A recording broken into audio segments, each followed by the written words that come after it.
정옥순이 아들의 묘비에서 발견한 이상한 숫자 174.38/65.91 현수가 죽기 한 달 전 직접 새겨달라고 요청한 것이었습니다.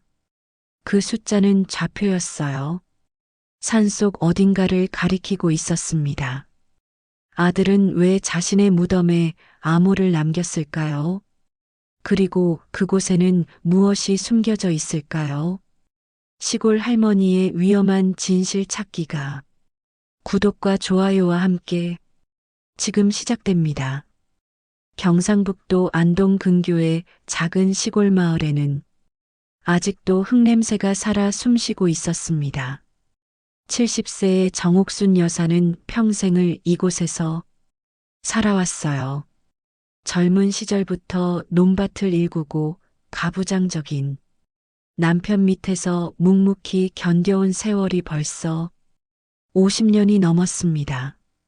남편은 산림청과 군부대에서 산지 측량 일을 했던 사람이었어요. 남편이 세상을 떠난 뒤에도 옥수는 하나뿐인 아들 현수에게 의지해 살아왔어요. 현수는 성실한 사람이었습니다. 중소기업에 다니며 가족을 책임지려 했고 어머니를 홀대하지 않았어요. 그런 아들이 자랑스러웠습니다. 매달 꼬박꼬박 용돈도 보내주고 추석이나 설날에는 빠짐없이 얼굴을 보여주는 효자였거든요.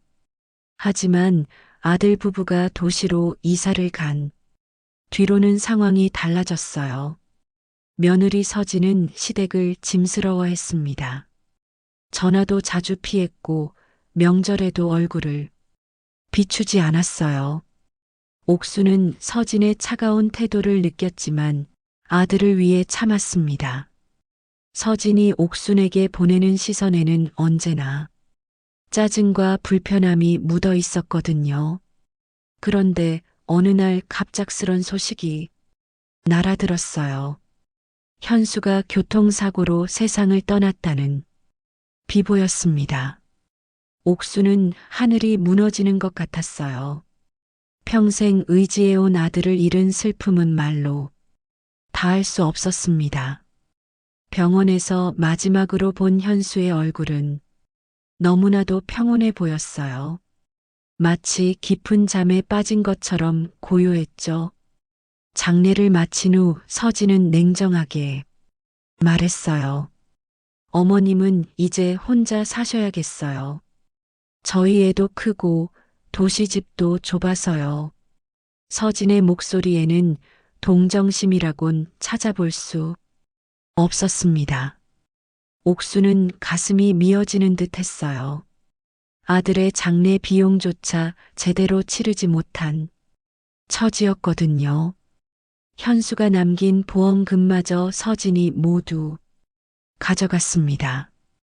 결국 옥수는 아들 집에서 쫓기듯 고향으로 돌아왔습니다. 비닐하우스 하나 없는 황량한 시골집에서 혼자 남겨진 현실이 막막했어요. 창문 너머로 보이는 산들만이 조용히 겨울을 견디고 있었습니다. 전기세조차 밀린 상황에서 보일러도 제대로 돌릴 수 없었어요. 냉장고 안에는 김치 몇 포기와 된장 한 통이 전부였습니다. 첫눈이 내리던 그날 밤 옥수는 아들의 유품을 정리하며 눈물을 흘렸어요. 현수가 어릴 때 그려준 그림, 군대에서 보낸 편지들이 고스란히 남아 있었습니다. 낡은 상자 속에서 나온 현수의 초등학교 상장을 보며 옥수는 목이 메었어요. 어릴 적 현수가 엄마 생신날에 그려준 카네이션 그림도 있었어요. 이제 정말 혼자가 되었구나. 옥수는 중얼거리며 차가운 방바닥에 앉았습니다. 밖에서는 바람이 울부짖고 있었고 그 소리가 마치 현수의 마지막 인사처럼 들렸어요. 난방비를 아끼려고 두꺼운 이불을 뒤집어 쓰고 있던 옥순의 손은 시린 추위에 떨리고 있었습니다. 촛불 하나의 의지에 어둠을 밝히는 밤이었어요. 하지만 옥수는 아직 몰랐습니다. 아들이 남긴 비밀이 곧 그녀의 인생을 완전히 바꿔놓으리라는 사실을 말이에요. 그녀의 고요한 고난이 시작되는 순간 산 너머로 희미하게 떠오르는 달빛만이 그녀를 지켜보고 있었습니다. 현수의 죽음에는 아직 밝혀지지 않은 무언가가 숨겨져 있었거든요. 현수의 죽음 이후 옥수는 매일같이 산소를 오르내렸습니다. 아들을 잃은 슬픔을 달랠 곳은 그곳뿐이었어요. 무덤 앞에 앉아 혼잣말을 하며 하루하루를 견뎌냈습니다. 현수야, 엄마가 왔다. 오늘도 추운데 괜찮니? 그런 말들을 중얼거리며 묘비를 닦고 또 닦았어요. 어느 날 옥수는 아들 묘비에서 이상한 것을 발견했습니다. 묘비 뒷면 아래쪽에 작은 글씨로 새겨진 숫자가 있었어요. 174.38/65.91. 처음에는 그냥 석공이 실수로 새긴 줄 알았습니다. 하지만 자세히 보니 의도적으로 새겨진 것 같았어요. 궁금해진 옥수는 묘지 관리소를 찾아갔습니다. 관리소 직원은 장부를 뒤적이며 말했어요. 이 숫자는 고인이 직접 요청한 것이라고 했습니다. 현수가 죽기 한 달 전에 미리 묘지를 예약하면서 석공에게 특별히 부탁했다는 거예요. 옥수는 등골이 서늘해졌습니다. 아들이 자신의 죽음을 예감했던 걸까요? 그날 밤 옥수는 잠을 이룰 수 없었어요. 아들이 왜 그런 숫자를 남겼는지 도무지 이해할 수 없었습니다. 새벽까지 뒤척이다가 문득 남편이 남긴 물건들이 생각났어요. 다락방에 올라가 먼지 쌓인 상자들을 뒤졌습니다. 그 속에서 남편이 쓰던 낡은 군용 지도를 발견했어요. 남편 정철수는 생전에 산림청과 군부대에서 산지 측량 일을 했었습니다. 지도에는 빼곡하게 좌표와 숫자들이 적혀 있었어요. 옥수는 돋보기를 쓰고 지도를 자세히 들여다봤습니다. 현수가 남긴 숫자와 비슷한 형태의 좌표들이 곳곳에 표시되어 있었어요. 혹시 이것도 좌표가 아닐까 하는 생각이 들었습니다. 옥수는 퍼즐을 맞추듯 지도와 씨름했어요. 174.38과 65.91을 지도 위에 격자에 대입해 봤습니다. 몇 번의 시행착오 끝에 마침내 한 지점이 딱 들어맞았어요. 그곳은 마을에서 동쪽으로 약 10km 떨어진 산속의 오래된 임야였습니다. 옥순의 심장이 빠르게 뛰기 시작했어요. 다음 날 아침 옥순은 현수의 일기장을 다시 뒤져봤습니다. 평소에는 별다른 내용이 없었는데 죽기 한 달 전부터 이상한 메모들이 나타났어요. 산책, 답사, 확인 등의 단어들이 자주 등장했습니다. 그리고 마지막 페이지에는 엄마에게라는 제목으로 짧은 글이 적혀 있었어요. 엄마, 제가 만약 무슨 일이 생기면 묘비의 숫자를 기억해 주세요. 그리고 할아버지의 지도를 찾아보세요. 엄마가 알아야 할 진실이 거기에 있을 거예요. 언젠가는 모든 것이 밝혀질 날이 올 거라고 믿습니다. 옥수는 손이 덜덜 떨렸어요. 현수가 정말로 무언가를 남겨둔 것 같았습니다. 옥수는 더 이상 참을 수 없었어요. 지도를 품에 안고 그 좌표가 가리키는 곳으로 향했습니다. 겨울 산길은 험했지만 옥순의 발걸음은 멈추지 않았어요. 아들이 남긴 마지막 메시지를 확인해야 했습니다. 산속 어딘가에 현수가 숨겨놓은 비밀이 기다리고 있을 거라는 확신이 들었어요. 바람이 차갑게 불어오는 겨울 산중에서 옥수는 아들의 발자취를 따라가고 있었습니다. 묘비에 새겨진 그 수상한 숫자가 그녀를 어디로 이끌어갈지 아직은 알 수 없었어요. 하지만 옥수는 포기하지 않을 작정이었습니다. 현수가 목숨을 걸고 남긴 메시지를 반드시 해독해내고 말겠다고 다짐했어요. 옥수는 지도를 들고 좌표에 해당하는 산속을 찾아 나섰습니다. 겨울 산길은 미끄럽고 험했지만 70의 나이에도 불구하고 발걸음을 멈추지 않았어요. 현수가 남긴 마지막 단서를 놓칠 수는 없었습니다. 약 2시간을 걸어 올라간 끝에 드디어 그 지점에 도착했어요. 그곳은 자풀로 뒤덮인 평평한 땅이었습니다. 한가운데에는 녹슨 철문과 붉은 글씨로 지워진 출입금지 팻말이 서 있었어요. 주변을 둘러보니 예전에 무언가 시설이 있었던 것 같은 흔적들이 남아 있었습니다. 콘크리트 기초와 부서진 파이프 조각들이 여기저기 흩어져 있었어요. 이상하게도 이곳만은 나무가 자라지 않고 있었습니다. 옥순이 철문 근처를 살펴보고 있을 때 뒤에서 남자 목소리가 들렸어요. 할머니, 여기서 뭐 하세요? 깜짝 놀라 돌아보니 50대 중반의 남자가 서 있었습니다. 조차장이라고 자신을 소개한 그 남자는 이곳에 왜 왔느냐고 물었어요. 옥수는 당황하며 그냥 산책하러 왔다고 둘러댔습니다. 조차장은 의심스러운 눈빛으로 옥순을 바라봤어요. 이 땅은 이미 정리된 군부대 유유지라며 말을 얼버무렸습니다. 민간인이 함부로 들어오면 안 된다고 경고했어요.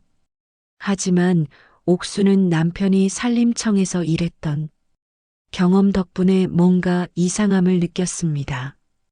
군부대 유유지라면 국방부 관리 구역인데 왜 이런 곳에 혼자 있는 걸까요?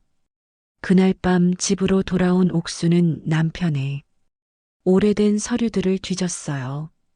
토지대장과 지적도를 찾아서 그 일대의 소유권을 확인해 봤습니다. 놀랍게도 그 땅의 일부는 아직 사유지로 남아 있었어요. 일부만 국가 귀속 상태였고 나머지는 여러 명의 개인 소유였습니다. 옥수는 이상함을 느꼈어요. 조차장의 말과는 전혀 다른 상황이었거든요. 며칠 후 옥수는 용기를 내어 그 일대에 토지 일부를 매입하기로 결정했어요. 현수가 왜 그곳을 가리켰는지 알아내려면 직접 땅의 소유자가 되어야 한다고 생각했습니다. 부동산 중개소를 통해 작은 구획이지만 몰래 분할 매입을 시작했어요. 주민등록도 그 땅이 있는 곳으로 옮겼습니다. 조차장은 옥순의 행동을 계속 지켜보고 있었어요. 마을 사람들에게 옥순에 대해 이것저것 물어보고 다녔습니다. 옥순은 조차장이 자신을 감시하고 있다는 느낌을 받았어요. 하지만 포기할 수는 없었습니다.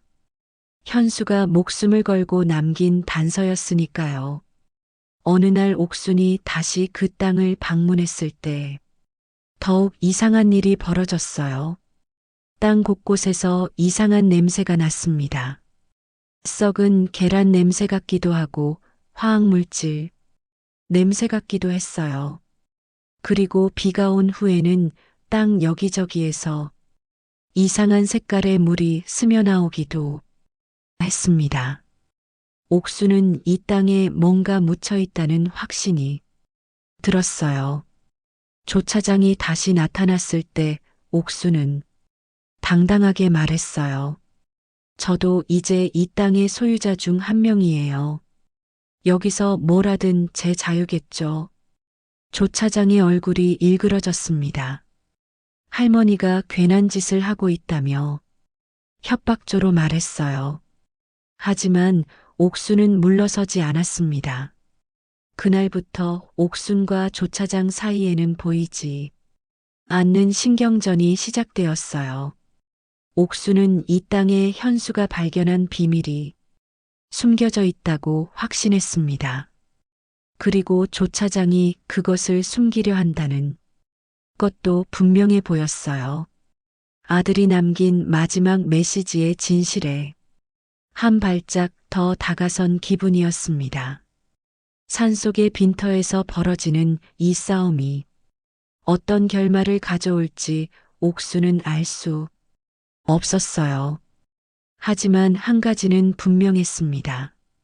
현수가 이곳에서 무언가 중요한 것을 발견했고 그것 때문에 목숨을 잃었을지도 모른다는 사실 말이에요. 옥순이 산속 땅을 매입한다는 소식은 금세 마을에 퍼졌습니다. 작은 시골 마을에서는 누가 어디서 뭘 하는지 숨길 수가 없었어요. 처음에는 그저 과부의 외로움을 달래려는 행동 정도로 여겨졌습니다. 하지만 며칠 지나지 않아 이상한 소문이 돌기 시작했어요. 옥순 할매가 대구 어떤 개발업자랑 손잡고 산을 사들인다더라. 마을 사람들은 수군거리기 시작했어요. 할매가 갑자기 돈이 어디서 났을까? 아들 보험금을 받았나?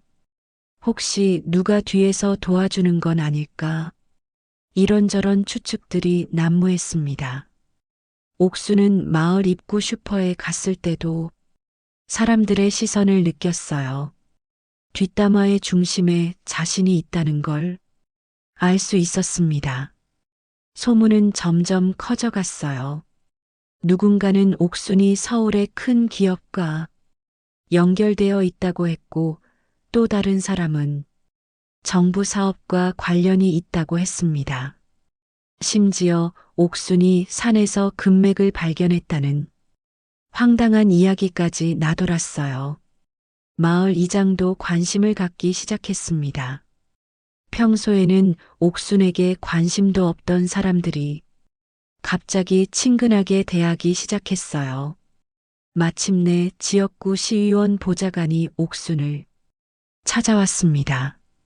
김 보좌관이라고 자신을 소개한 그는 정중한 태도로 옥순에게 접근했어요.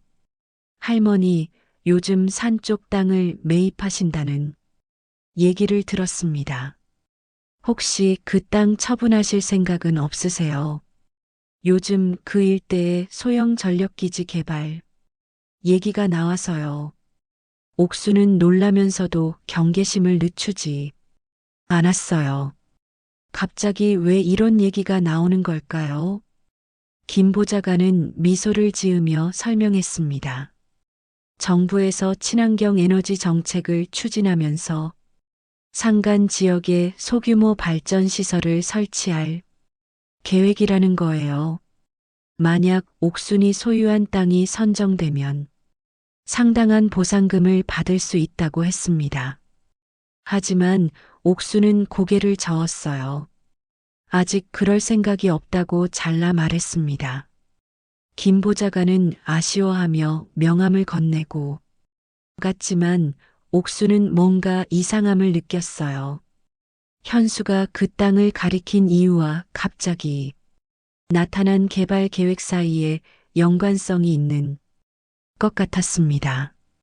우연의 일치치고는 너무 교묘했거든요.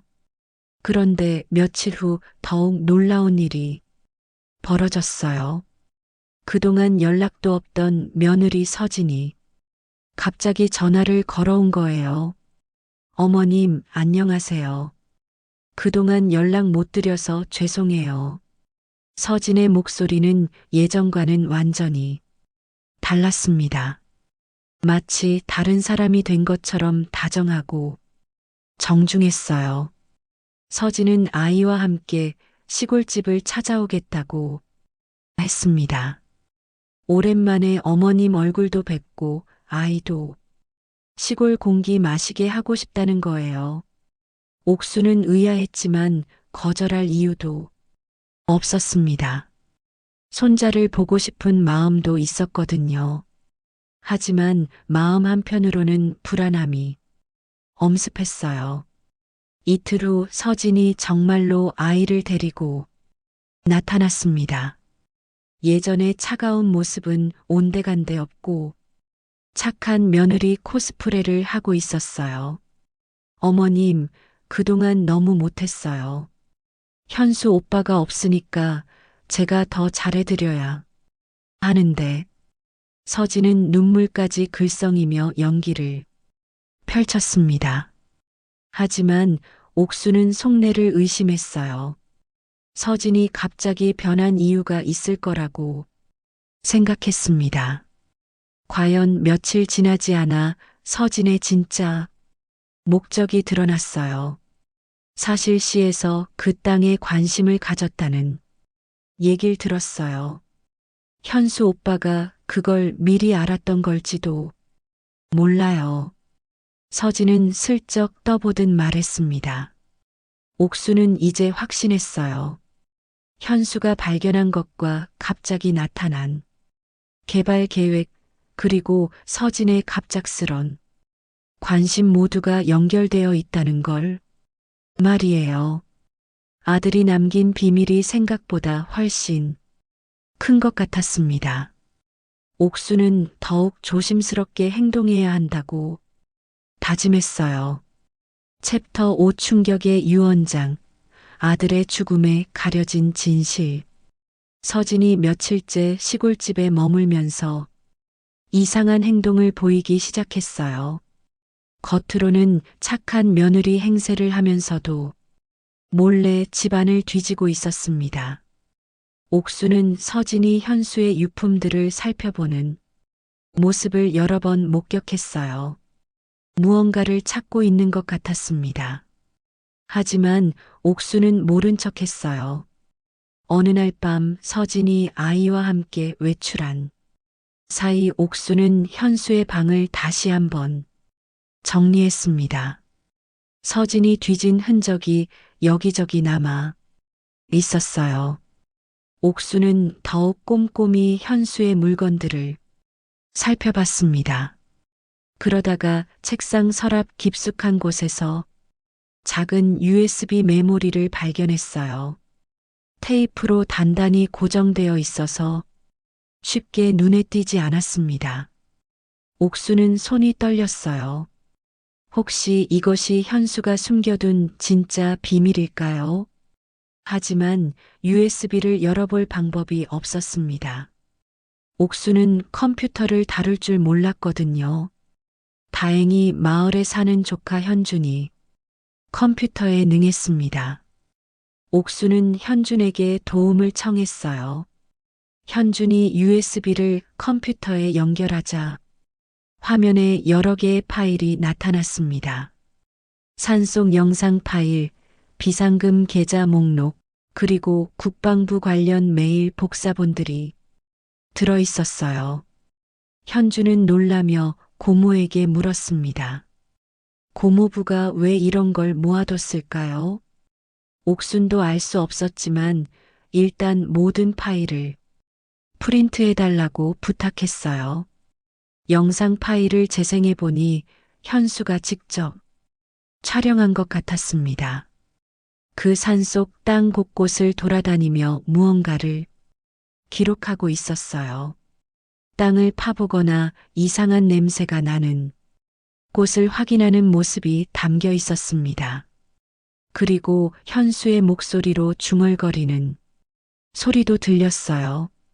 이게 정말 맞다면 큰일이다. 국방부 관련 메일들을 읽어보니 더욱 충격적이었습니다. 친일 군수기업이 과거에 그 일대에 화학무기 관련 폐기물을 불법 매립했다는 내용이 있었어요. 29년 전 군사 정권 시절에 은밀히 처리된 일이었습니다. 현수는 이 사실을 어떻게 알아낸 걸까요? 그리고 왜 이런 위험한 일에 발을 들여놓은 걸까요? 옥수는 더욱 놀라운 사실을 발견했어요. USB 안에는 현수가 직접 작성한 사전 유언장이 있었습니다. 법적으로는 인정받지 못했지만 현수의 진짜 마음이 담겨 있었어요. 엄마, 만약 제가 사고를 당하면 이 자료들을 환경단체에 넘겨주세요. 이 땅에 묻힌 독성 물질들이 언젠가는 지하수를 오염시킬 거예요. 유언장에는 더 가슴 아픈 내용이 적혀 있었습니다. 이 땅은 엄마가 가져가세요. 나중에 꼭 알게 될 거예요. 엄마는 이 사회에 정의를 남길 뿐이니까요. 현수는 자신의 죽음까지 예상하고 있었던 것 같았어요. 옥수는 눈물을 참을 수 없었습니다. 비상금 계좌 목록을 보니 현수가 몰래 모아둔 돈이 상당했어요. 이 돈으로 땅을 사라는 뜻이었나 봅니다. 현수는 어머니가 혼자서도 싸울 수 있도록 모든 준비를 해둔 거였어요. 옥수는 아들의 깊은 뜻을 이제야 이해하게 되었습니다. 그날 밤 서진이 돌아와서 옥순의 표정이 이상하다며 무슨 일이냐고 물었어요. 하지만 옥수는 아무것도 말하지 않았습니다. 대신 서진에게 내일 서울로 돌아가라고 단호하게 말했어요. 서진은 당황하며 왜 갑자기 그러냐고 물었지만 옥수는 대답하지 않았습니다. 옥수는 이제 알았어요. 현수의 죽음이 단순한 교통사고가 아닐 수도 있다는 걸 말이에요. 아들이 발견한 진실을 폭로하려던 와중에 사고를 당했을 가능성이 높았습니다. 그리고 그 진실을 덮으려는 사람들이 아직도 활동하고 있다는 것도요. 옥순의 마음속에 분노가 타오르기 시작했습니다. 서진이 떠난 후 옥순은 혼자 남아 현수가 남긴 자료들과 씨름했습니다. USB에 담긴 내용들을 반복해서 읽으며 아들의 마지막 메시지를 이해하려 노력했어요. 하지만 마음 한편으로는 두려움이 엄습했습니다. 이 일을 계속 진행해야 할지 아니면 조용히 덮어버려야 할지 고민이 깊어졌어요. 며칠 후 김 보좌관이 다시 찾아왔습니다. 이번에는 더욱 구체적인 제안을 들고 왔어요. 할머니 소유 땅을 시에서 평당 100만 원에 매입하겠다는 거였습니다. 당시 시세보다 2배 이상 높은 가격이었어요. 옥수는 마음이 흔들렸습니다. 그 돈이면 남은 여생을 편히 보낼 수 있을 테니까요. 그날 밤 옥수는 잠을 이룰 수 없었어요. 돈을 받고 조용히 살 것인가 아니면 아들의 뜻을 따라 진실을 밝혀낼 것인가. 두 갈래 길 앞에서 선택을 해야 했습니다. 옥수는 현수의 방으로 들어가 아들의 낡은 일기장을 다시 펼쳐들었어요. 그 속에서 현수의 진심을 찾고 싶었습니다. 일기장을 읽으며 옥수는 새로운 사실을 알게 되었어요. 현수가 그 땅의 비밀을 알게 된 것은 우연이었습니다. 회사 업무로 환경 영향평가 자료를 검토하던 중 과거 군수공장 폐기물 처리 기록을 발견한 거였어요. 그때부터 현수는 진실을 파헤치기 시작했고 점점 위험한 상황에 빠져들었던 것 같았습니다. 일기장 마지막 부분에는 현수의 두려움이 고스란히 드러나 있었어요. 누군가 자신을 감시하고 있다는 내용, 전화가 도청당하는 것 같다는 의심, 그리고 혹시 모를 상황에 대비해 증거들을 숨겨두었다는 기록들이 있었습니다. 현수는 정말로 자신의 목숨이 위험하다는 걸 알고 있었던 거예요. 옥수는 눈물을 흘리며 중얼거렸어요. 내가 내 자식을 끝까지 못 지켜줬지만 그 아이가 걸어가려던 길만은 끝내 밝혀야지. 그 순간 옥순의 마음속에서 두려움이 사라지고 결연한 의지가 솟아올랐습니다. 아들이 목숨을 걸고 지키려 했던 진실을 포기할 수는 없었어요. 다음 날 아침 옥수는 중요한 결정을 내렸어요. 김 보좌관의 제안을 거절하기로 한 것입니다. 대신 서울에 있는 환경단체를 찾아가 현수의 자료들을 제공하기로 마음먹었어요.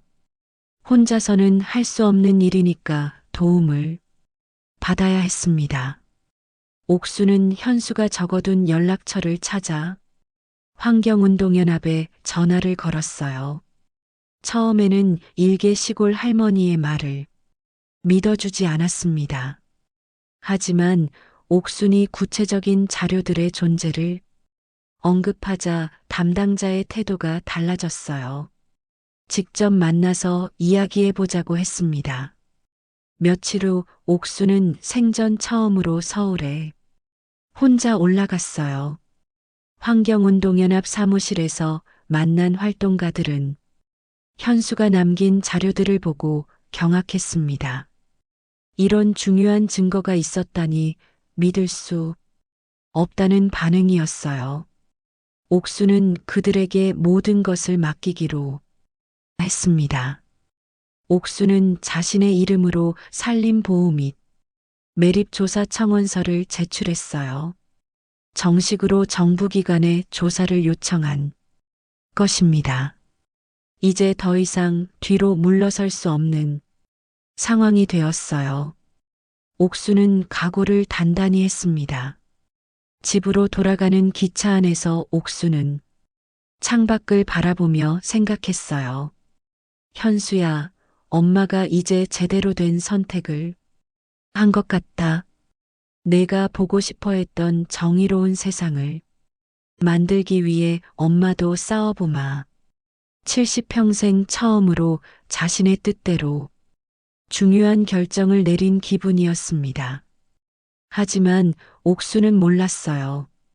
이 선택이 그녀의 삶을 완전히 바꿔놓을 거라는 사실을 말이에요. 앞으로 펼쳐질 일들이 얼마나 험난할지도 예상하지 못했습니다. 그저 아들을 위해 그리고 진실을 위해 옳은 일을 한다는 마음뿐이었어요. 챕터 7 밝혀진 진실, 되찾은 자존심. 옥순이 청원서를 제출한 지 한 달 후 마을에 큰 변화가 일어나기 시작했어요. 환경부 조사팀이 그 산속 땅으로 몰려왔고 언론사 기자들도 따라붙었습니다. 조용했던 시골 마을이 갑자기 시끌벅적해졌어요. 마을 사람들은 무슨 일인지 궁금해하며 옥순을 바라봤습니다. 며칠 후 충격적인 조사 결과가 발표되었어요. 그 땅 지하에서 대량의 유해 폐기물이 발견된 것입니다. 30년 전 군사 정권 시절에 친일 군수기업이 화학무기 제조 과정에서 나온 독성 물질을 불법으로 매립한 것이었어요. 현수의 자료가 모두 사실이었던 겁니다. KBS 아침 뉴스에서 대서특필되었어요. 70대 할머니, 아들의 죽음에 감춰졌던 환경 비리 폭로. 30년 전 불법 매립된 유해 폐기물 드러나다.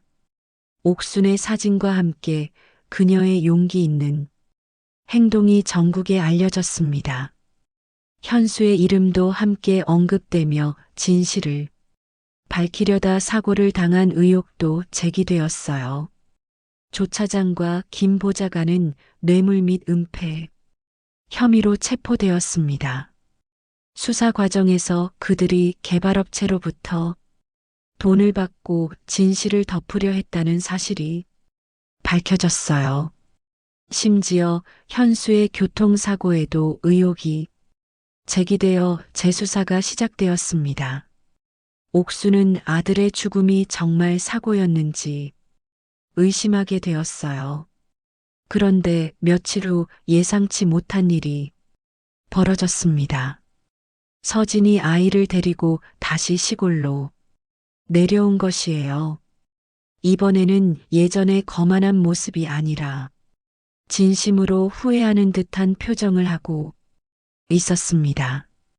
옥순의 집 앞에서 무릎을 꿇고 앉아 눈물을 흘리며 말했어요. 죄송해요, 어머님. 그땐 왜 그렇게까지 했는지 저도 잘 모르겠어요. 현수 오빠가 그런 일을 하고 있는지도 몰랐고 어머님이 이렇게 대단한 분인 줄도 몰랐어요. 서진의 목소리에는 진정성이 묻어나고 있었습니다. 하지만 옥수는 쉽게 마음을 열지 않았어요. 옥수는 말없이 서진을 바라봤습니다. 그리고 조용히 고개를 돌리며 말했어요. 네 아빠도 네 남편도 다 묻히고 살아온 나다. 이제 나도 내 길 간다. 옥순의 목소리에는 더 이상 굴복하지 않겠다는 단호함이 담겨 있었어요. 과거의 순종적인 시어머니는 이제 없었습니다.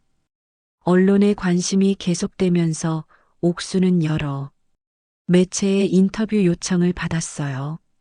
처음에는 어색했지만 점차 당당하게 자신의 이야기를 들려줬습니다.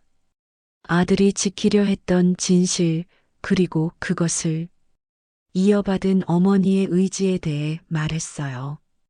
옥순의 이야기는 많은 사람들에게 감동을 주었습니다. 정부는 해당 지역을 특별관리구역으로 지정하고 대대적인 정화 작업에 착수했어요. 옥순이 소유한 땅도 국가에서 정당한 가격으로 매입하겠다고 제안했습니다. 하지만 옥순은 다른 계획이 있었어요. 단순히 돈을 받고 끝낼 생각은 없었습니다. 마을 사람들의 시선도 완전히 달라졌어요. 예전에는 그저 불쌍한 과부 정도로 여겼던 옥순을 이제는 존경하는 눈으로 바라봤습니다. 환경 할머니라는 별명도 생겼어요. 옥수는 처음으로 자신이 인정받는다는 느낌을 받았습니다. 현수의 묘소에도 많은 사람들이 찾아와 꽃을 바치고 갔어요. 진실을 밝히려다 희생된 젊은이로 기억되게 된 것입니다. 옥수는 아들의 무덤 앞에서 중얼거렸어요. 현수야, 이제 내가 원했던 대로 됐다. 엄마가 제대로 해냈지. 무덤 위로 따뜻한 봄바람이 불어왔습니다. 사건이 마무리되어 가면서 옥수는 새로운 꿈을 품게 되었어요. 단순히 진실을 밝히는 것에서 끝나지 않고 이 경험을 바탕으로 더 의미 있는 일을 하고 싶었습니다. 현수가 남긴 유산을 더욱 가치 있게 활용할 방법을 생각해 봤어요. 챕터 8 산속 집 한 채, 그리고 꽃피는 봄날. 사건이 일단락된 지 1년 후 옥순이 삶은 완전히 새로워졌습니다. 정부로부터 받은 보상금으로 옥순은 매입했던 산속 땅 중 깨끗한 일부를 작은 생태 체험장으로 개조했어요. 아이들을 위한 숲 교실을 만든 것입니다. 현수가 지키려 했던 자연을 살리는 일이었어요. 매주 토요일이면 인근 도시에서 초등학생들이 단체로 찾아왔습니다. 옥수는 아이들에게 나무와 풀의 이름을 가르쳐주고 자연을 보호해야 하는 이유를 들려줬어요. 아이들은 할머니 선생님이라고 부르며 따랐습니다. 옥수는 이런 모습을 보며 진정한 보람을 느꼈어요. 마을 사람들도 옥순을 바라보는 시선이 완전히 달라졌어요. 이제는 모두가 환경 할머니라고 부르며 존경했습니다. 옥순의 체험장에는 환경부 장관도 시찰을 오고 여러 대학교에서 견학을 왔어요. 작은 시골 마을이 생태 교육의 모범 사례로 주목받게 된 것입니다. 어느 날 KBS 교양 다큐멘터리 팀이 옥순을 찾아왔어요. 환경을 지킨 평범한 사람들이라는 제목의 프로그램에 출연해달라는 요청이었습니다. 옥수는 처음에는 부담스러워했지만 현수의 이야기를 더 많은 사람에게 알릴 수 있다는 생각에 출연하기로 했어요. 촬영 당일 옥수는 현수의 묘소 앞에서 인터뷰를 했습니다. 아들이 남긴 메시지를 따라 진실을 밝혀낸 과정, 그리고 지금의 숲 교실까지 만들게 된 이야기를 차근차근 들려줬어요. 카메라 앞에서도 당당하고 자연스러운 모습이었습니다. 마지막 인터뷰에서 PD가 물었어요. 할머니께서 가장 하고 싶은 말씀이 있다면 무엇인가요? 옥수는 잠시 생각하더니 조용히 말했습니다. 사람은 산에 묻히는 게 끝이 아니라 산을 지켜야만 그 생도 의미가 있어지는 거지요. 그 말에는 깊은 철학이 담겨 있었어요. 프로그램이 방송된 후 옥순에게는 전국에서 편지와 전화가 쏟아졌습니다. 용기를 얻었다는 감사 인사부터 비슷한 문제로 고민하고 있다는 상담 요청까지 다양했어요. 옥수는 가능한 한 모든 연락에 정성껏 답했습니다. 서진도 가끔 아이를 데리고 찾아왔어요. 예전처럼 거만하거나 계산적인 모습은 완전히 사라졌습니다. 진심으로 시어머니를 존경하게 되었고 아이에게도 할머니의 이야기를 들려주며 자랑스러워했어요. 옥순도 이제는 서진을 며느리로 받아들일 수 있게 되었습니다. 봄이 되자 체험장 곳곳에 꽃들이 피어났어요. 옥순이 직접 심은 철쭉과 진달래가 산을 물들였습니다. 아이들은 꽃밭에서 뛰어놀며 즐거워했고 옥수는 그 모습을 바라보며 미소 지었어요. 현수가 꿈꿨던 깨끗한 자연이 되살아나고 있었습니다. 어느 날 저녁 옥수는 현수의 묘소에 올라가 조용히 앉아 있었어요. 석양이 산등성이를 붉게 물들이고 있었습니다. 바람이 불어오며 나뭇잎들이 살랑거렸어요. 그 소리가 마치 현수의 목소리처럼 들렸습니다.